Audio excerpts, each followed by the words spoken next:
E aí, gente, professor Rodrigo Miranda, da Oficina do Estudante.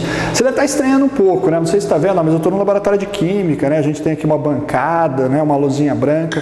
Você fala, nossa, então é dica de Química hoje. Não, na verdade não. Eu invadi o território do Dino porque o que eu vou falar hoje tem muito a ver com Química também. Você deve ter aprendido em Química, ou mesmo em Física talvez, né? O que significa fissão do átomo, fusão do átomo e como que isso está relacionado à produção, por exemplo, de armas atômicas. Por que será que a gente vai falar de armas atômicas hoje? Bom, você como bom vestibulando deve ter aberto o jornal e deve ter lido uma série de notícias sobre o líder da Coreia do Norte vai lançar uma bomba nuclear, o líder da Coreia do Norte vai fazer um ataque à Coreia do Sul. E aí eu escolhi como tópico para te dar uma dicasinha para esse vestibular, justamente isso daqui, ó. Na Guerra Fria, o episódio das duas Coreias, a Guerra das Duas Coreias, assume um ponto-chave para entender um pouquinho do que foi a Guerra Fria. E aí, quando a gente fala da Guerra das Duas Coreias, vamos situar um pouquinho aquele contexto, né? Em 1945, acabou a guerra, começa um processo de descolonização em vários lugares na África e na Ásia, e a Coreia, que tinha sido invadida pelo Japão, vai iniciar um processo de estabilização do governo, do poder. E a gente vai ter uma disputa na Coreia entre socialistas ou comunistas e liberais. Esses últimos apoiados pelos Estados Unidos e os primeiros, claro, com apoio soviético. E no caso, o que vai acontecer naquele momento? Os norte-coreanos de tendência socialista vão iniciar uma invasão à Coreia do Sul e vão tentar unificar o país sob a bandeira do socialismo.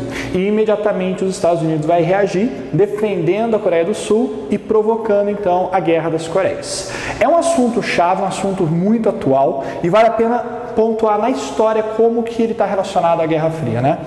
Em 1945, logo depois da Guerra Fria, num discurso ao Congresso norte-americano famoso, o presidente Henry Truman, ele lança a doutrina Truman, que em linhas gerais seria: cabe aos Estados Unidos defender a democracia em qualquer lugar do planeta onde ela esteja ameaçada.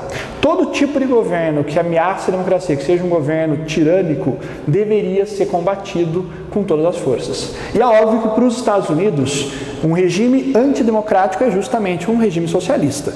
Dentro dessa visão da doutrina Truman, os Estados Unidos iniciam uma política de contenção do avanço socialista na Ásia e em outras partes do globo.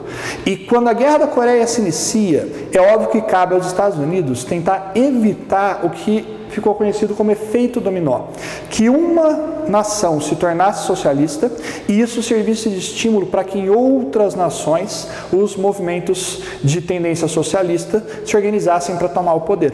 A partir dessas questões, desses três pontos principais, a política externa americana vai se voltar para combater qualquer ameaça socialista que tente se instalar na Ásia e na Ásia.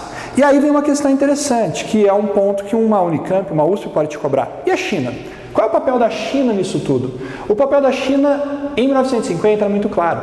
Ela estava tentando buscar uma liderança política dentro do bloco socialista para ser uma espécie de um pêndulo, né, entre a União Soviética e ela. Para ela puxar parte da importância da liderança soviética, para ela a China, que também é um país grande, era uma nação poderosa e que poderia contribuir para que o esforço ou a doutrina socialista pudesse ser levada para o resto do mundo. Então, naquele momento, a China mostrou seu apoio aos norte-coreanos, manda tropas para lutar na Guerra da Coreia ao lado dos norte-coreanos e vai, inclusive, ter muitas baixas, muita morte de soldados chineses participando da Guerra das Coreias. Só que hoje, qual que é o papel da China? A China não busca mais apenas uma liderança política. A liderança política chinesa está diretamente atrelada a uma liderança econômica. E dentro desse novo contexto econômico, desse novo panorama em que a China busca ganhar espaço de forma pacífica, ela não pode mais simplesmente apoiar de forma incondicional as atitudes da Coreia do Norte. Se um líder norte-coreano jovem está tentando impor sua autoridade dentro do país e ao mesmo tempo mostrar força no exterior, a China, por outro lado, vai puxar um pouco as rédeas e vai lembrá-lo de que a China de 2013 não é mais a China de 1950. É uma China madura, é uma China que já adotou um modelo misto de capitalismo e socialismo e que não quer se arriscar a perder todos os avanços que ela conseguiu nos últimos 30 anos pela aventura, talvez, de um líder jovem em um país periférico. Essa é a minha dica. Lembra bem desse assunto, perceba a posição da China e você vai chegar preparado no vestibular. Um abração para você e boa sorte!